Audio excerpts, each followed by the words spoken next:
ایک جیگ بے نیام عزت و وفا کا نام بہادری کا جام نحمده ونصلي على رسوله الكريم بسم الله الرحمن الرحيم ولله العزة ولرسوله وللمؤمنين ولكن المنافقين لا يعلمون۔ حضرات گرامی قدر، ہمارے لیے یہ بہت ہی بڑی سعادت کی بات ہے کہ اللہ تبارک و تعالیٰ نے ہمیں انسان بنانے کے بعد دین اسلام کے ساتھ وابستہ کر دیا۔ دین اسلام سے بڑی کوئی نعمت اللہ تبارک و تعالیٰ کی کائنات میں نہیں ہے۔ اگر انسان بادشاہ ہو اور مومن نہ ہو تو آپ کے سامنے فرعون کا انجام موجود ہے۔ اگر انسان سرمایہ دار ہو اور مومن نہ ہو تو آپ کے سامنے قارون کا حشر موجود ہے۔ اگر انسان عہدیدار ہو اور مومن نہ ہو تو آپ کے سامنے حامان کا انجام موجود ہے۔ اگر انسان صاحب کنبہ و قبیلہ ہو اور ایمان سے محروم ہو تو ابو لہب کا انجام آپ کے سامنے ہے۔ اس لیے دین اسلام کی نعمت ایک ایسی نعمت ہے جو جہاں اپنی ذاتی حیثیت کے اندر سب سے بڑی نعمت ہے، وہاں پر باقی نعمتوں کے اندر بھی معنویت اور گہرائی اور صحیح معنوں میں ان کی اہمیت اس وقت اجاگر ہوتی ہے جب انسان مومن و مسلمان بن جاتا ہے۔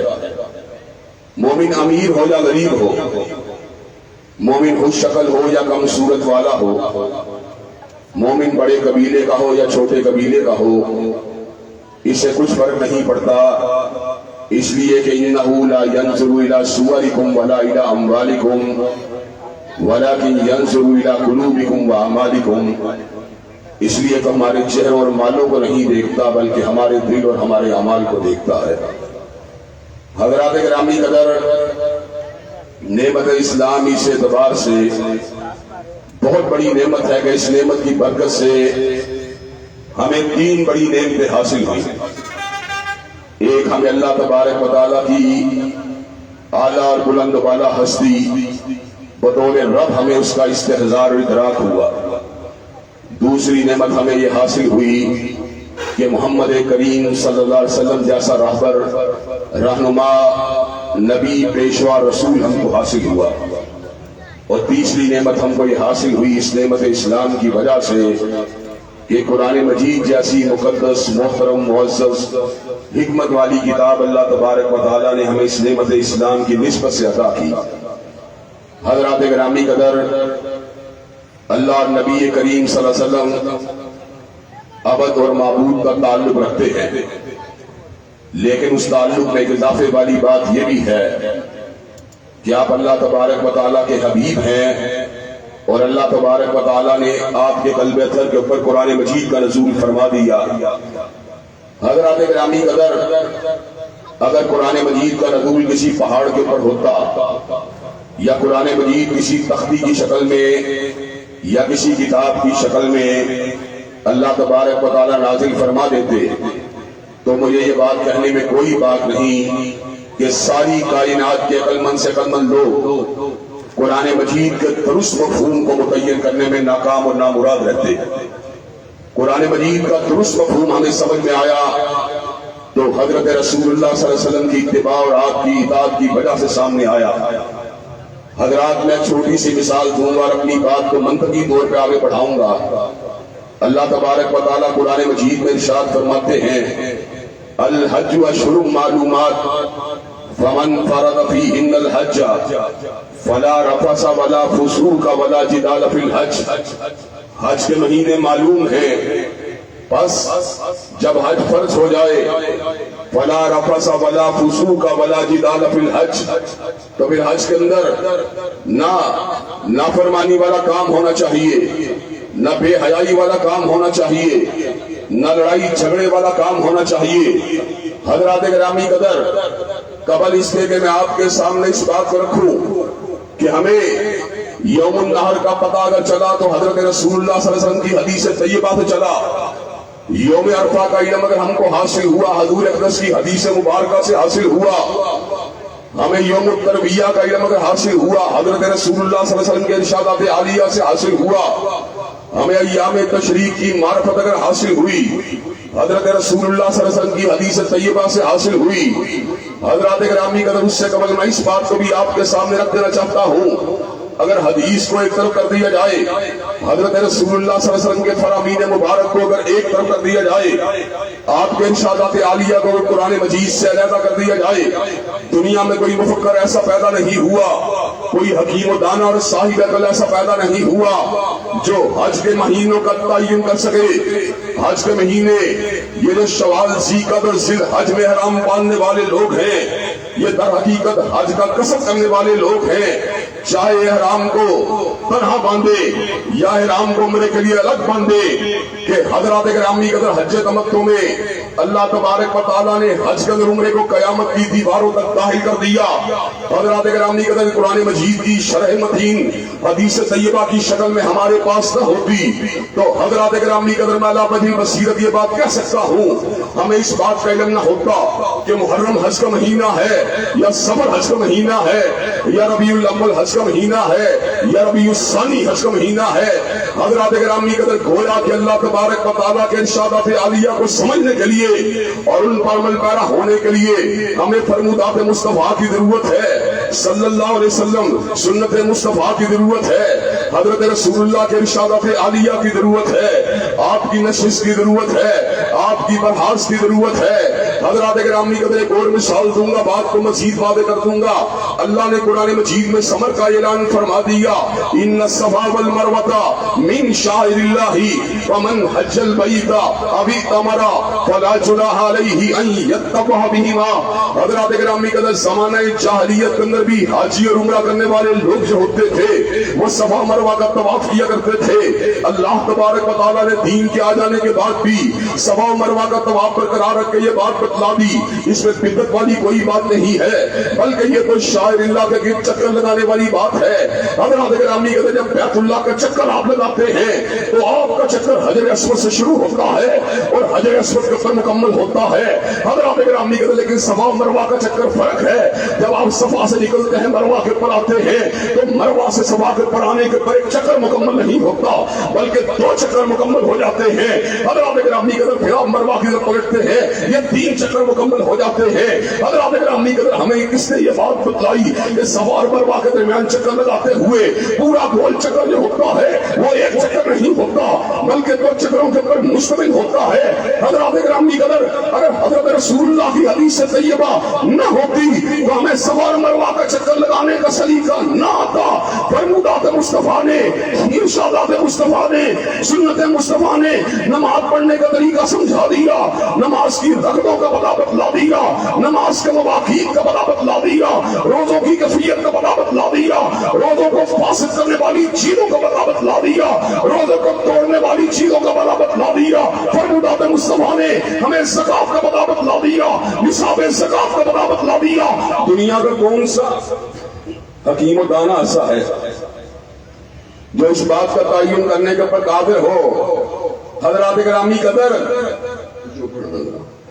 دنیا کے اندر کوئی حکیم و دانا ایسا نہیں جو اس بات کو واضح کر سکتا ہو اپنی عقل کے ساتھ، اپنی فہم کے ساتھ۔ روح زمین کے پر کوئی حکیم اور دانا ایسا پیدا نہیں ہوا جو یہ بات بتلا سکتا ہو کہ سونا 7.5 تولے سے کم ہو تو آپ کے اوپر زکات واجب نہیں ہوتی، آپ کے اوپر زکات لازم نہیں ہوتی، چاندی 52 تولے سے کم ہو تو آپ کے اوپر زکات لازم نہیں ہوتی۔ گویا کہ قرآن مجید کو صحیح طور پہ سمجھنے کے لیے اور اس پر عمل پیرا ہونے کے لیے ایمانداری سے مجھے یہ بات بتلائیے، کیا حضرت رسولullah کی سنت کی ضرورت ہے کہ نہیں ہے؟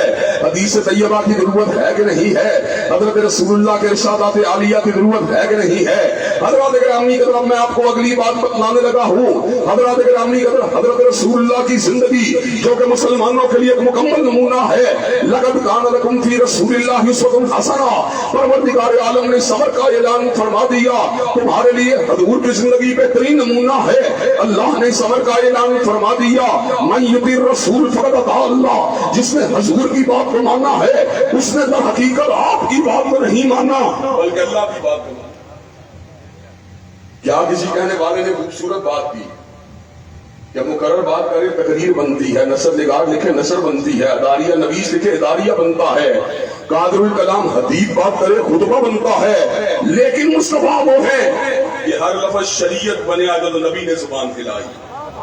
حضرات گرامی قدر یہ اعداد اگر حاصل ہوا تنہا مصطفیٰ کو حاصل ہوا، امام الہدا کو حاصل ہوا، امام خیر الورا کو حاصل ہوا، بدر الدجا کو حاصل ہوا، شمس السحا کو حاصل ہوا، حضرات گرامی قدر بس وا کے چہرے والے کو حاصل ہوا، واللیل کی زلف والے کو حاصل ہوا، علم نشرہ کے سینے والے کو حاصل ہوا، وکانا کعبہ قوسین ادنیٰ والے کی شان کو حاصل ہوا۔ حضرات گرامی قدر بات کو میں اس نقطے پہ لے کے آنے لگا ہوں جہاں سے اہل بیت کی بات بھی سمجھ میں آ جائے گی، جہاں پہ صحابہ کا مقام بھی سمجھ میں آ جائے گا، اور اللہ کے فضل و کرم سے جو اہل البیت کی عظمت کو نہیں مانتے، جو صحابہ کرام رضوان اللہ علیہ مجمعین کی عظمت کو نہیں مانتے، یہ نقطہ واضح ہو کے سمجھ آ جائے گا وہ دین قیم کو کبھی بھی پانے میں کامیاب نہیں ہو سکتے، جس طرح منکرین حدیث کو منزل نہیں مل سکتی، حضرت رسول اللہ کے ارشادات عالیہ کے منکر کو منزل نہیں مل سکتی، اسی طرح جو صحابہ کرام رضوان اللہ علیہ مجمعین کی صداقت کو نہیں مانتا، جو ان کی عدالت کو نہیں مانتا، جو اہل البیت کی طہارت کو نہیں مانتا، جو ان کی الہیت کو نہیں مانتا، جو ان کی حضرت رسول اللہ کے ساتھ نسبت عالیہ کو نہیں مانتا، وہ بھی دین قیم کو پانے کے اندر کبھی کامیاب نہیں ہو سکتا۔ حضرات گرامی کا ذرا غور کیجیے، دنیا میں کوئی بھی انسان ہو اس کی زندگی دو حصوں میں تقسیم ہوتی ہے، ایک حصہ وہ ہوتا ہے جو گھر میں گزرتا ہے اور ایک حصہ وہ ہوتا ہے جو باہر گزرتا ہے۔ حضرات گرامی کا گھر والے حصے کا شاہد کون ہوتا ہے؟ گھر میں انسان کا جو وقت گزرتا ہے اس کی بیویاں اس کو دیکھ رہی ہوتی ہیں، اس کی بیٹیاں اس کو دیکھ رہی ہوتی ہیں، اس کے بیٹے اس کو دیکھ رہے ہوتے ہیں، اس کے بہن بھائی اس کو دیکھ رہے ہوتے ہیں، اس کی خالائیں، اس کی ممانیاں، اس کی بھانجیاں، اس کے بھتیجے وہ سارے اس کو دیکھ رہے ہوتے ہیں، اس کی رضائی مائیں، اس کی رضائی بیٹیاں اس کو دیکھ رہی ہوتی ہیں۔ اور حضرات گرامی کا جب انسان باہر چلا جاتا ہے پھر بیوی اس کو نہیں دیکھ سکتی، پھر بیٹی اور بہن اس کو نہیں دیکھ سکتی، بیٹے تو کئی مرتبہ باہر بھی ہمراہ ہوتے ہیں لیکن گھریلو خواتین اس کو نہیں دیکھ سکتی۔ حضرات گرامی کا باہر کی زندگی میں اس کے ساتھ کون ہوتا ہے؟ اس کے یار ہوتے ہیں، اس کے تابع دار ہوتے ہیں، اس کے وفادار ہوتے ہیں۔ حضرات گرامی کا حضرت رسول اللہ کی زندگی کا ایک حصہ وہ ہے جب حضور اقدس کی سیرت کی زیارت اور آپ کے چہرہ مبارک کی زیارت سیدہ صدیقہ نے کی تھی، آپ کے حلیہ مبارک کی زیارت اور بدھا کے چہرے والے کی زیارت سیدہ حفصہ نے کی تھی، سیدہ ام حبیبہ نے کی تھی، سیدہ فاطمہ الزہرا نے کی تھی، سیدنا علی المرتضیٰ نے کی تھی۔ حضرات گرامی قدر ایک حصہ وہ ہے جہاں پہ حضرت رسول اللہ کے چہرے پر نور اور آپ کے افعال و اعمال کی زیارت سیدنا حسنین کریمین نے کی تھی۔ حضرات گرامی قدر مجھے آپ ایمانداری سے یہ بات بتلائیے، جب حضرت رسول اللہ غسل کر رہے ہوتے تھے آپ کی بیویوں کے علاوہ اور آپ کی ازواج مطہرات کے علاوہ کیا کسی کو آپ کے جسم مبارک کے اوپر نظر کا ڈالنا جائز تھا؟ کوئی بھی آپ کے جسم مبارک کے اوپر نظر کو نہیں ڈال سکتا تھا، اس لیے کہ یہ مقام اگر حاصل ہوا ازواج مطہرات کو حاصل ہوا، امہات المومنین کو حاصل ہوا۔ حضرات گرامی کا جب آپ اپنے گھر کے اندر کھانا کھا رہے ہوتے تھے، پانی پی رہے ہوتے تھے، تو مجھے یہ بات بتلائیے بنات النبی الطاہرات اور آپ کے قریبی جو گھر والے ہوتے تھے ان کے علاوہ کون آپ کے افعال و اعمال کا شاہد ہوتا تھا؟ حضرات گرامی قدر اور دوسرا حصہ حضرت رسول اللہ کی سیرت کا وہ ہے جس کو صدیق نے دیکھا ہے، جس کو فاروق نے دیکھا ہے، جس کو عثمان نے دیکھا ہے، جس کو علی المرتضیٰ نے دیکھا ہے، جس کو انس بن مالک نے دیکھا ہے، جس کو ابو سعید الخدری نے دیکھا ہے، جس کو عبداللہ ابن عباس نے دیکھا ہے، جس کو ابن مسعود نے دیکھا ہے۔ حضرات گرامی کا دوسرا حصہ وہ ہے جس کو طلحہ بن عبید اللہ نے دیکھا ہے، جس کو عبد الرحمن ابن عوف نے دیکھا ہے، جس کو سعد ابن عبادہ نے دیکھا ہے، جس کو سعد ابن معاذ نے دیکھا ہے، جس کو سعد ابن ابی وقاص نے دیکھا ہے۔ دوسرا حصہ وہ ہے جس کو اکابر صحابہ نے دیکھا ہے، اور دوسرا حصہ وہ ہے جس کو معاویہ بن ابی سفیان نے دیکھا۔ نعرہ تکبیر، عظمت صحابہ، شان صحابہ، خزان صحابہ، علامہ ابتسام الہی صحیح صاحب۔ حضرات گرامی قدر وہ دور تھا جب کیمرے بھی نہیں ہوتے تھے، جب ویڈیو کیمرے بھی نہیں ہوتے تھے، جب انفارمیشن ٹیکنالوجی بھی نہیں ہوتی تھی۔ ایسے عالم میں حضرت رسول اللہ کی سنت مطہرہ کو یا صدیق نے دیکھا تھا، یا فاروق نے دیکھا تھا، یا عثمان نے دیکھا تھا، یا علی المرتضیٰ نے دیکھا تھا، یا حسنین کریمین نے دیکھا تھا، یا ام حبیبہ آپ کے والد ابو سفیان نے دیکھا تھا، یا ام حبیبہ اور آپ کے بھیا معاویہ بن ابی سفیان نے دیکھا تھا، یا آپ کے خادم انس بن مالک نے دیکھا تھا، یا حواری رسول زبیر بن عوام نے دیکھا تھا، یا خریدار جنت عبد الرحمن بن عوف نے دیکھا تھا۔ حضرات گرامی اگر مجھے یہ بات بتلائیے، اگر میں صحابہ کی عدالت کو نہیں مانتا، اگر میں صحابہ کی صداقت کو نہیں مانتا، اگر میں امہات المومنین کی طہارت کو نہیں مانتا، اگر میں سیدہ عائشہ کی گواہی کو نہیں مانتا، اگر میں سیدہ حفصہ کی گواہی کو نہیں مانتا، اگر میں صدیق کی گواہی کو نہیں مانتا، اگر میں فاروق کی گواہی کو نہیں مانتا، اگر میں ذوالنورین کی گواہی کو نہیں مانتا، تو مجھے بتلائیے میں حضرت رسول اللہ کی سیرت کو کہاں سے تلاش؟ میں حضور کے چہرہ کو نور کو کہاں سے دیکھوں گا؟ میں آپ کی نماز کو کہاں سے دیکھوں گا؟ حضرات گرامی ابن عمر نے حضرت رسول اللہ کی نماز کی شہادت دی، اور ابو ہریرہ نے حضرت رسول اللہ کی نماز کی شہادت دی، اور حضرات گرامی چلتے چلتے آپ کو ایک واقعہ بھی سنا دینا چاہتا ہوں۔ مورخ اسلام اور ختم نبوت کی عظیم الشان چٹان ڈاکٹر بہاؤالدین کے ساتھ اس وقت میری ملاقات وہاں پر ہوئی نیو کیسل کے اندر۔ جب وہ باہر آئے اور اس کے بعد مجھے اندر لے کے گئے تو بار بار ان کی زبان سے سبحان اللہ و بحمدہ اور سبحان اللہ العظیم کے الفاظ جاری تھے۔ جو ہی الفاظ میرے کانوں میں پڑے مجھے ابو ہریرہ کی یاد آئی کہ ابو ہریرہ نے اس حدیث کو نقل کیا اور بخاری نے اس کو اپنی کتاب کا حصہ بنا دیا۔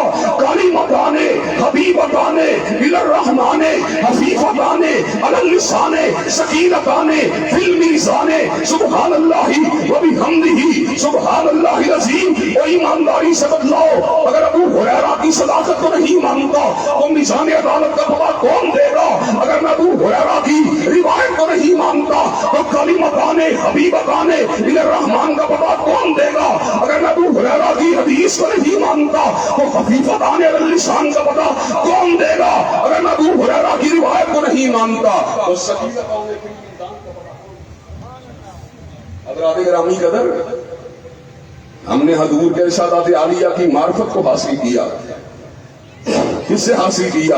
یا صدیق سے حاصل کیا، یا فاروق سے حاصل کیا، یا عثمان سے حاصل کیا، یا علی المرتضیٰ سے حاصل کیا، یا معاویہ بن ابی سفیان سے حاصل کیا، یا حسنین کریمین سے حاصل کیا۔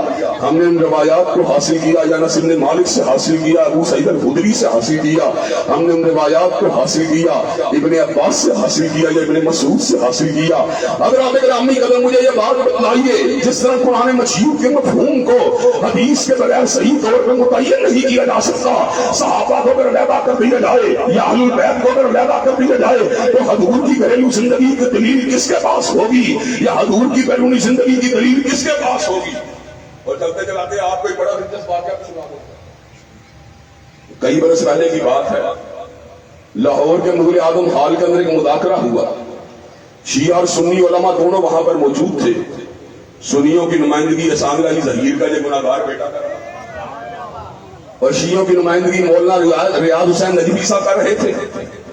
پہلے ان کو وقت دیا گیا، مولانا ریاض حسین نجفی کہنے لگے ہمارا مطلب فکر اعلیٰ ہے، ہمیں دین کا فہم اور دین کا شعور جو حاصل ہوا وہ اعلیٰ ہے۔ انہوں نے پوچھا کیسے اعلیٰ ہے؟ کہا سنی باہر کی گواہی مانتے، ہم گھر کی گواہی مانتے ہیں۔ جب انہوں نے یہ بات کی، سامنے اسٹوڈنٹس موجود تھے جن کا علم ابھی تشنا تھا، نامکمل تھا، کلیپنگ کی، مولانا کو داد دی۔ حضرات گرامی قدر میری باری آئی، میں نے کہا حضور کی زندگی کے حصے دو ہیں، ایک جو گھر میں گزارا گیا اس کے اندر ہم امہات المومنین اور اولاد علی کی گواہی کو مانتے ہیں، اور حضور کی زندگی کا دوسرا حصہ جو باہر گزرا اس میں ہم صدیق و فاروق عثمان و علی کی روایات کو مانتے ہیں۔ اور مجھے یہ بات بتلاؤ غار ثور میں کیا ہوا تھا؟ حضرت رسول اللہ کے ساتھ کیسا وقت بیتا تھا؟ زہریلے جانور نے آپ کو ڈسنے کی کوشش کی تو صدیق نے کیا کیا تھا؟ حضرات گرامی قدر، اگر تم صدیق کی صداقت کو نہیں مانتے تو غار ثور کی روایت کہاں سے لاؤ؟ حضرات گرامی کا جب میں نے یہ بات کی تو اس موقع پر اسٹوڈنٹس اس بات کو سمجھ گئے کہ اللہ کے فضل و کرم سے سنیوں کا موقف اعلیٰ ہے کہ یہ فقط اہل البیت کی روایت کی بات نہیں کرتے بلکہ اہل البیت و صحابہ کرام رضوان اللہ علیہ مجمعین کی روایت کی بات کرتے ہیں. حضرات گرامی قدر ہم دین کے اندر پورے دعوے کی بات کرتے ہیں. میں چیلنج کے ساتھ یہ بات کہتا ہوں علی المرتضیٰ کے جوتوں کی ہاک کے اوپر اتسام الہی ظہیر جیسے 1,00,000 لوگوں کو قربان کر دیا جائے اور حسنین کریم کے جوتوں کی ہاک کو اپنی آنکھوں کا سرنا بنا لیا جائے اور فاطمہ الزہرا کے دوپٹے کی عظمت کا عالم کیا ہے. میری 1000 مائیں ہو ان کا دوپٹہ فاطمہ الزہرا کے دوپٹے کی عظمت کا مقابلہ نہیں کر سکتا. لیکن مجھے ایک بات ایمانداری سے بتلانا حضور جب غسل کرتے تھے کیا سیدنا علی شہادت دے سکتے تھے؟ کیا حسنین کریم شہادت دے سکتے تھے؟ کیا حضرت علی المرتضیٰ شہادت دے سکتے تھے؟ حضرات گرامی قدر اگر یہ بات حضرت پنجتن کی ہوتی تو مجھے یہ بات بتلاؤ حضور نے غسل طہارت کیسے کیا تھا؟ آپ نے غسل جنابت کیسے کیا تھا؟ آپ کے تہجد کی نماز کی کیفیت کیا تھی؟ اس کے قیام کی کیفیت کیا تھی؟ اس کے رکوع کی کیفیت کیا تھی؟ اس کے سجدے کی کیفیت کیا تھی؟ مجھے امی عائشہ کی بات کو ماننا ہی پڑے گا. مجھے امی ام سلمہ کی بات کو ماننا ہی پڑے گا. مجھے امی حفصہ کی بات کو ماننا ہی پڑے گا. میں اگر خلوت کی بات کروں تو مجھے تب بھی اپنی ماؤں کی بات یاد آتی ہے. جب میں تہجد کی بات کروں مجھے تب بھی اپنی مائیں ہی نظر آتی ہیں. میں غسل طہارت اور جنابت کی بات کروں مجھے تب بھی اپنی مائیں ہی نظر آتی ہیں. حضرات گرامی قدر اس لیے میرا اعلان ڈنکے کی چوٹ ہے جو حضرت علامہ شہید کا اعلان تھا. جب تک اہل سنت اور اہل الحدیث کا ایک فرزند بھی زندہ ہے صدیق کی صداقت کے ڈنکے بجتے رہیں گے. فاروق کی عدالت کے نعرے لگتے رہیں گے. عثمان کی صحابت کے ڈنکے بجتے رہیں گے. علی المرتضیٰ کی شجاعت کا رنگ لہراتا رہے گا. اور امی عائشہ امی ام حبیبہ اور امی حفصہ کے دوپٹے کی عظمت کا پھیرا بھی لہراتا. نعرہ تکبیر. صحابہ سے محبت کرنے والے ہاتھوں کو اٹھا دے. نعرہ تکبیر. شان صدیق اکبر. ایک تیغ بے نیا جفت و وفا کا نام. حضرات گرامی کا حضرات 2-3 نکات مزید سنیے اور انشاءاللہ ہم پیدا صحابہ کی محبت اپنے قلوب کو پھیلائیں. حضرات آپ مجھے ایک بات بتلائیں اگر آپ نے اپنے بیٹی کا رشتہ کرنا ہو یا بہن کا رشتہ کرنا ہو آپ دائیں بائیں سے مشورہ کرتے ہیں کہ نہیں کرتے؟ اور مشورہ کرنے کے بعد پھر استخارہ بھی کرتے ہیں کہ نہیں کرتے؟ اور اگر آپ کو کوئی غلط قسم کی گواہی مل جائے پھر رشتے سے پیچھے ہٹتے ہیں کہ نہیں ہٹتے؟ اور اچھی گواہی مل جائے پھر رشتہ کرتے ہیں کہ نہیں کرتے؟ اگر آپ مجھے یہ بات بتلائیے حضرت رسول اللہ کے 3 سسر ایک کا نام صدیق ہے ایک کا نام فاروق ہے ایک کا نام ابو سفیان ہے. حضرت رسول اللہ کی یہ تینوں بیویوں کے بارے میں جو لب کشائی کرتے ہیں مجھے ایمانداری سے بات بتلائیں رسول اللہ میں وحی آتی تھی کہ نہیں آتی تھی؟ کیا حضرت رسول اللہ کو خوبصورت رومال میں سیدہ صدیقہ کی تصویر کو دکھایا گیا کہ نہیں دکھلایا گیا؟ حضرات گرامی قدر مجھے یہ بات بتلائیے وما ينطق عن الهوى ان هو الا وحی یوحی. جس کا نطق جس کا ارادہ جس کے اعمال و افعال وحی کے تابع ہیں. مجھے یہ بات بتلائیے وہ ایک بیوی کے چننے میں بھی سسر کی غلطی کرے وہ دوسرے سسر کو چننے میں بھی غلطی کرے وہ تیسرے سسر کے چننے میں بھی غلطی کرے. مجھے یہ بات بتلائیے جو بیویوں کے چناؤ میں غلطی کرتا ہے وہ امت کا مقتدا کس طرح ہو سکتا ہے؟ اور حضرات گرامی قدر میں یہ بات اللہ بنی بصیرت کہتا ہوں حضرت رسول اللہ کے قدم میں آنے والیاں وہ کائنات کی سب سے بلند و بالا ہستیاں تھی. اللہ نے سمر کا اعلان فرما دیا النبی اولی بالمؤمنین من انفسہم وازواجہ امہاتہم. اور نبی کی بیویاں معمولی نہیں. جس نے تجھے پیدا کیا اس کی ماں ہونے میں شک ہو سکتا ہے لیکن عائشہ حفصہ کی ماں ہونے میں شک نہیں. حضرات گرامی قدر اگلی بات کے اوپر غور کیجئے. جہاں بندہ شادی کرتا ہے وہاں پر اس کے کردار کو دیکھتا ہے کہ نہیں دیکھتا؟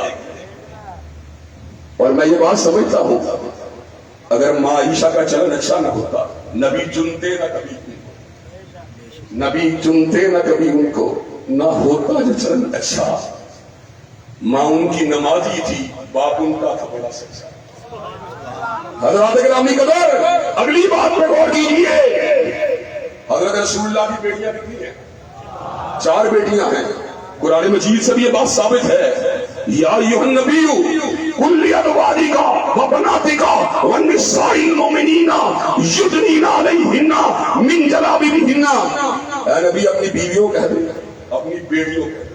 نہ واحد کا صیغہ نہ تثنیہ کا صیغہ بلکہ جمع کے صیغے کو استعمال کیا. لیکن ہمارے شیعہ دوست اگر ایک پہ شرار کرتے ہیں, چلے وقتی طور پر ان کی بات مان لیتے ہیں, لیکن ایک بات تو طے شدہ ہے کہ حضرت ام کلثوم اور سیدہ رقیہ اور سیدہ زینب کو شیعہ بھی تو ربیبہ مانتے ہیں. ربیبہ وہ ہوتی ہے جس کے پاس اس ایسی بیٹی کو کہتے ہیں جو اس بیوی کے بدن سے ہو جس کی سابقہ شوہر سے شادی ہو چکی ہو.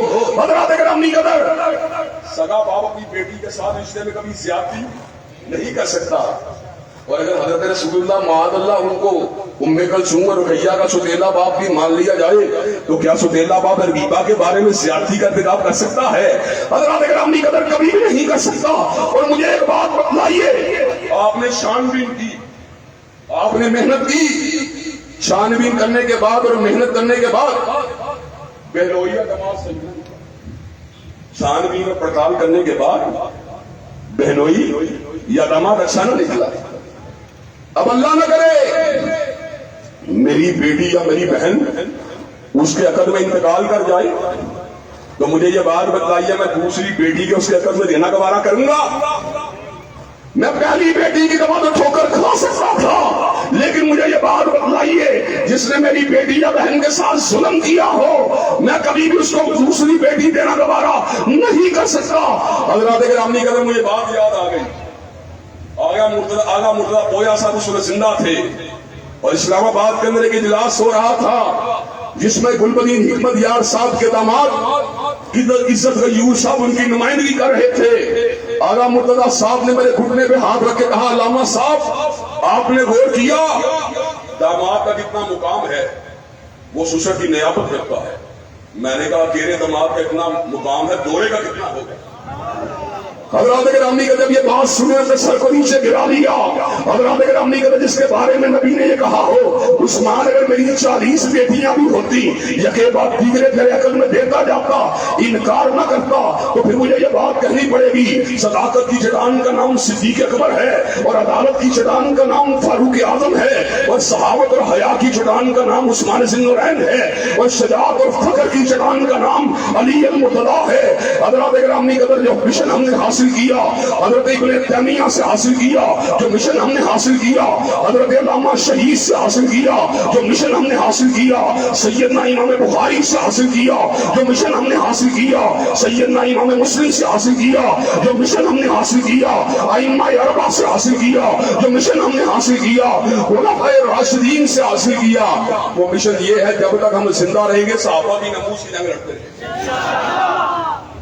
اور